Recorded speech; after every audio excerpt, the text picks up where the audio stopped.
അപ്പൊ അതാ complementary breakfast items കുറെ അധികം ഉണ്ടായിരുന്നു കേട്ടോ.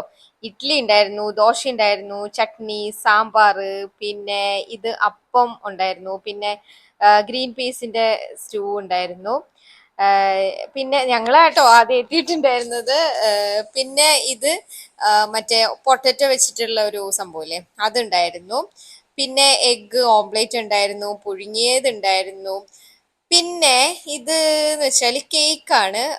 ഇത് നല്ല ടേസ്റ്റ് ഉണ്ടായിരുന്നു കേട്ടോ. എഗ് കേക്കാണ്. പിന്നെ പൈനാപ്പിൾ ഉണ്ട്, ബ്രെഡ് ടോസ്റ്റ് ചെയ്യുന്നുണ്ട്, ബ്രെഡ് ഉണ്ട്, ജാം ഉണ്ട്, പിന്നെ കോഫി ഉണ്ട്, ടീ ഉണ്ട്, ഹോട്ട് മിൽക്ക് ഉണ്ട്, കോൺഫ്ലേക്സ് ഉണ്ട്, പിന്നെ വാട്ടർമെലൺ ജ്യൂസ് ഉണ്ട്.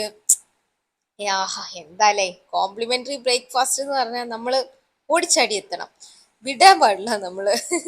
അപ്പൊ ഞാന് ദോശയും ചട്നി എടുത്തിട്ടുണ്ടായിരുന്നു, അബിയേട്ടൻ വെള്ളയപ്പവും ഗ്രീൻ പീസ് കറിയും, പിന്നെ ഓംലേറ്റ് എടുത്തു. പിന്നെ ഞങ്ങള് ബ്ലാക്ക് ടീ അവിടെ സെപ്പറേറ്റ് പറഞ്ഞു. ബ്ലാക്ക് ടീ നമുക്ക് കോംപ്ലിമെന്ററി ആയിട്ട് കിട്ടിയത് കേട്ടോ. പിന്നെ ഞാൻ കുറേ കാലത്തിന് ശേഷമാണ് ബ്രെഡ് കഴിക്കുന്നത്, ബ്രെഡും ജാമും. അപ്പൊ അതൊക്കെ കഴിച്ച് ഞങ്ങൾ അവിടുന്ന്